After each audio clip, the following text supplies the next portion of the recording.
I cannot forget them. Their names were Aslan, Alik, Andrei, Fernanda, Fred, Galina, Gunhild, Hans, Ingeborg, Mati, Natalia, Nancy, Cheryl, Usman, Zarema, and the list is longer. For many, their existence, their humanity has been reduced to statistics, coldly recorded as security incidents.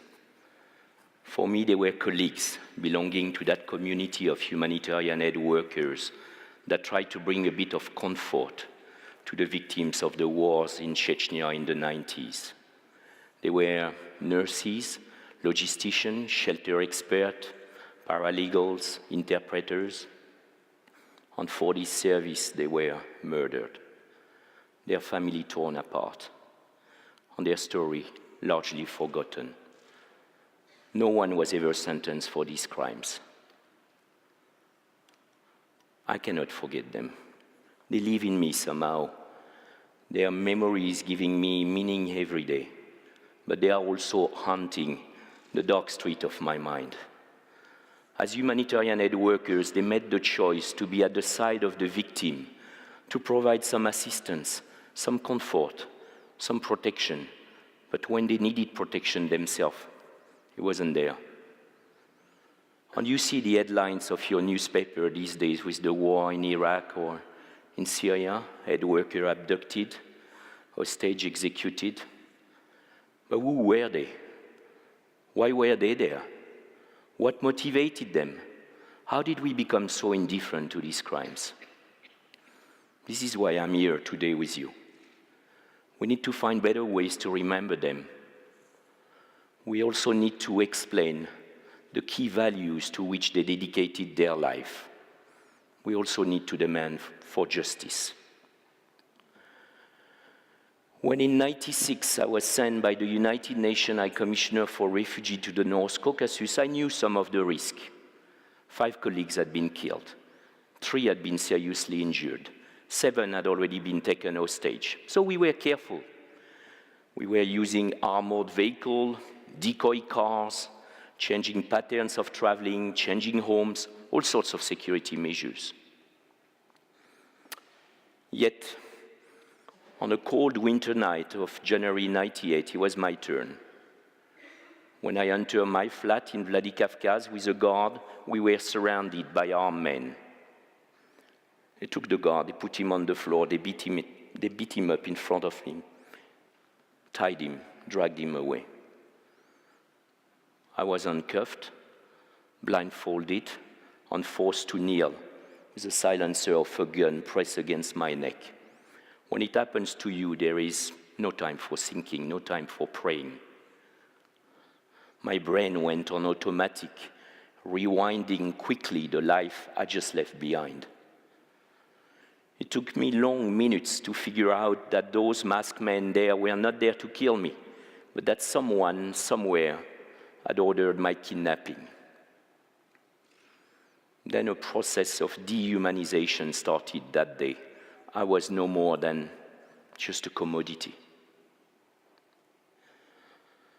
I normally don't talk about this, but I'd like to share a bit with you some of those 317 days of captivity. I was kept in an underground cellar, total darkness, for 23 hours and 45 minutes every day. And then the guards would come, normally 2. They would bring a big piece of bread, a bowl of soup, and a candle. That candle would burn for 15 minutes. 15 minutes of precious light.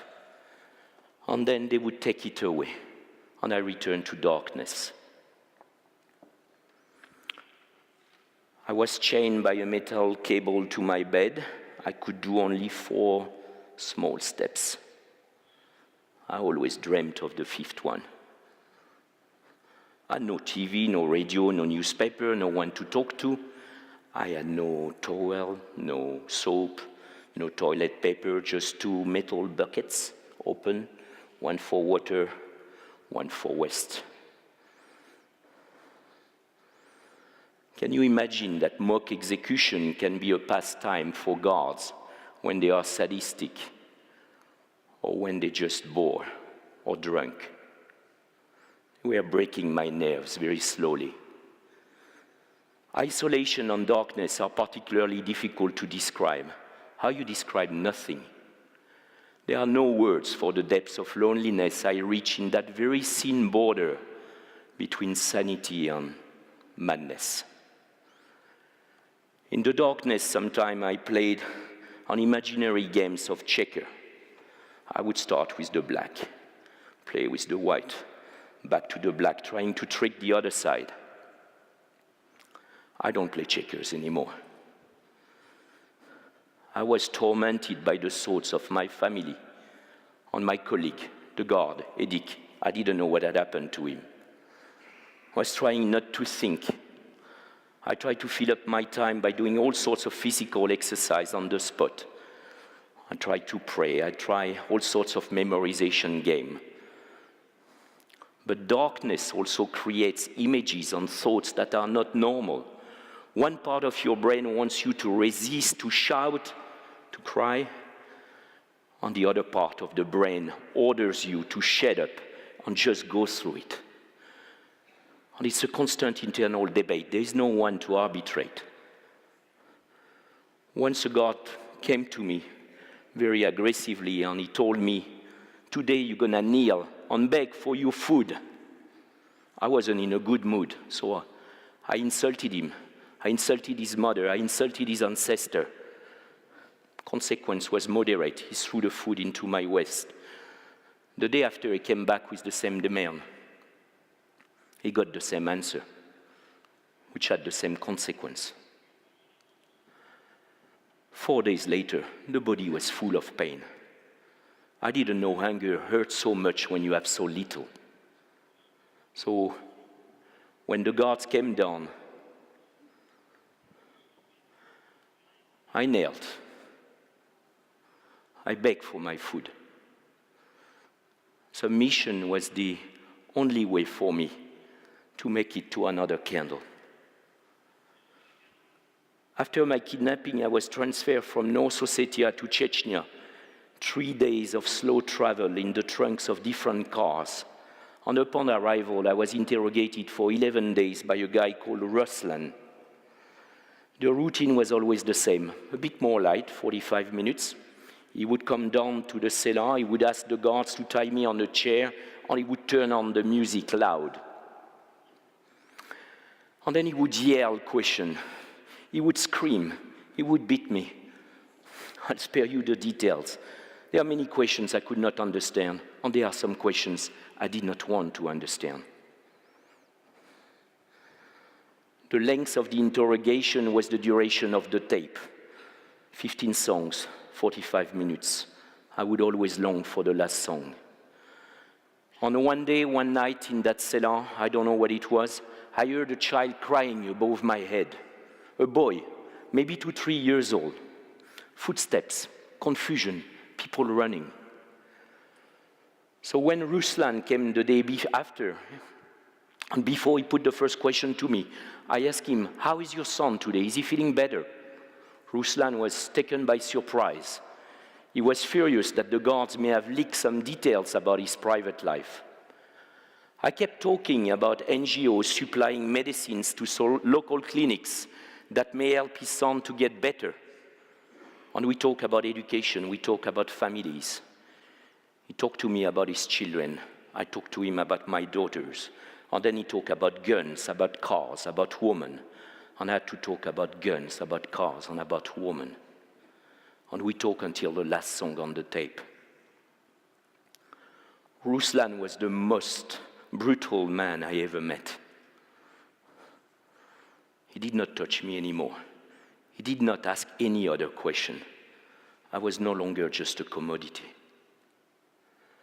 2 days later, I was transferred. 2 days after, I was transferred to another place. There, a guard came to me, very close. It's quite unusual.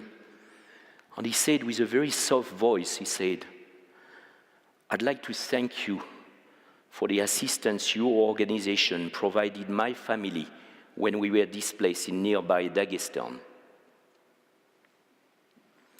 What could I possibly reply? It was so painful. It was like a blade in the belly.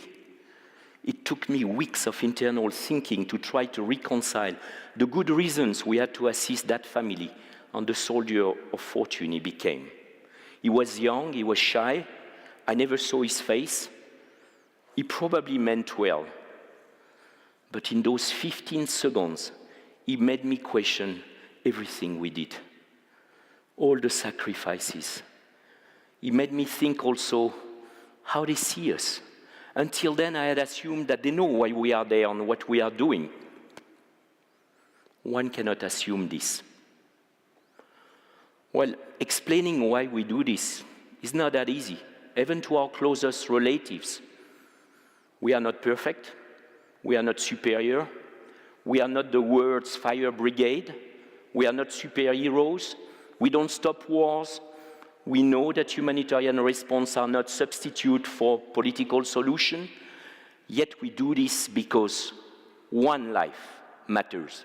Sometimes that's the only difference you make. One individual, one family, a small group of individuals, and it matters.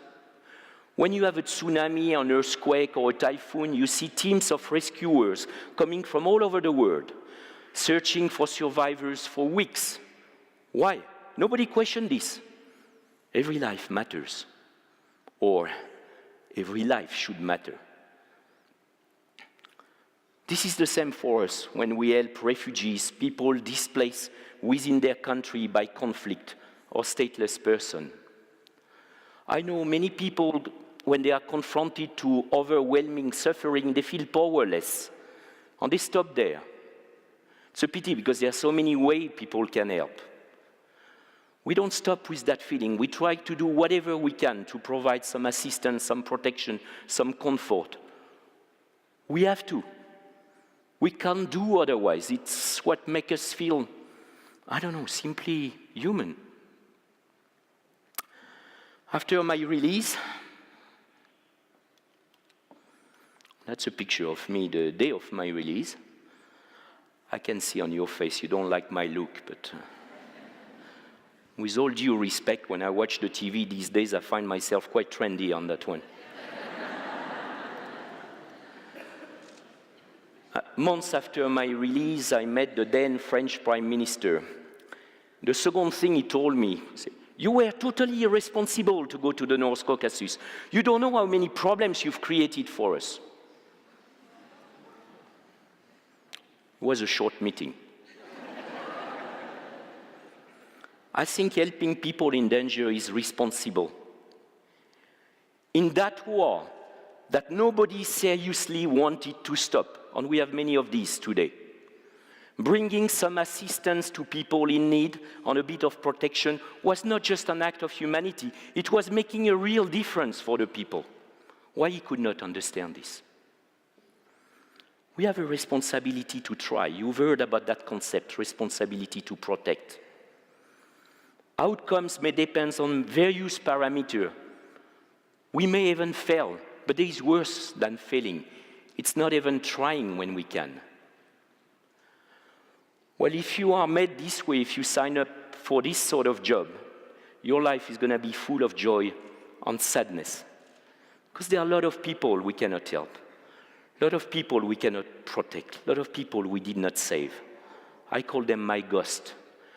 And by having witnessed their suffering from close, you take a bit of that suffering on yourself. Many young humanitarian workers go through their first experience with a lot of bitterness. They're thrown into situations where they are witness, but they are powerless to bring any change. They have to learn to accept it and gradually turn this into positive energy. It's difficult. Many don't succeed. But for those who do, there is no other job like this. You can see the difference you make every day. Humanitarian aid workers know the risk they are taking in conflict areas or in post-conflict environment. Yet, our life, our job is becoming increasingly life-threatening, and the sanctity of our life is fading. Do you know that since the millennium, the number of attacks on humanitarian aid workers has tripled? 2013 broke new records. 155 colleagues killed, 171 seriously wounded, 134 abducted. So many broken lives. Until the beginning of the civil war in Somalia in the late 80s, humanitarian aid workers were sometimes victims of what we call collateral damages, but by and large, we were not the target of this attack. This has changed. Look at this picture, Baghdad, August 2003. 24 colleagues were killed. Gone are the days where UN Blue Flag or Red Cross would automatically protect us. Criminal groups and some political groups have cross-fertilized over the last 20 years, and they've created this sort of hybrids with whom we have no way of communicating. Humanitarian principles are tested, questioned, and often ignored. But perhaps more importantly, we have abandoned the search for justice. There seems to be no consequence whatsoever for attacks against humanitarian aid workers. After my release, I was told not to seek for any form of justice. It won't do any good to you. That's what I was told. Plus, you're going to put in danger the life of other colleagues. It took me years to see the sentencing of 3 people associated to my kidnapping. But this was the exception. There was no justice for any of the humanitarian aid workers killed or abducted in Chechnya between 1995 and 1999. And it's the same all over the world. This is unacceptable. This is inexcusable. Attacks on humanitarian aid workers are war crimes in international law. Those crimes should not go unpunished. We must end this cycle of impunity. We must consider that those attacks against humanitarian aid workers are attacks against humanity itself. That makes me furious. I know I'm very lucky compared to the refugees I work for. I don't know what it is to have seen my whole town destroyed. I don't know what it is to have seen my relatives shot in front of me. I don't know what it is to lose the protection of my country. I also know that I'm very lucky compared to other hostages. 4 days before my eventful release, 4 hostages were beheaded a few miles away from where I was kept in captivity. Why them? Why am I here today? No easy answer. I was received with a lot of support that I got from my relatives, from colleagues, from friends, from people I didn't know. They have helped me over years to come out of the darkness. Not everyone was treated with the same attention. How many of my colleagues, after a traumatic incident, took on their own life? I can count 9 that I knew personally. How many of my colleagues went through a difficult divorce after a traumatic experience? Because they could not explain anything anymore to their spouse. I've lost that count. There is a price for this type of life. In Russia, all war monuments have this beautiful inscription at the top. It says, "Nikto nie zabit, nishto nie zabito." No one, nothing, no one is forgotten, nothing is forgotten. I do not forget my lost colleague. I cannot forget anything. I call on you to remember their dedication and demand that humanitarian aid workers around the world be better protected. We should not let that light of hope they have brought to be switched off. After my ordeal, a lot of colleagues asked me, but why do you continue? Why do you do this sort of job? Why do you have to go back to it? My answer was very simple. If I had quit, that would have meant my kidnapper had won. They would have taken my soul and my humanity.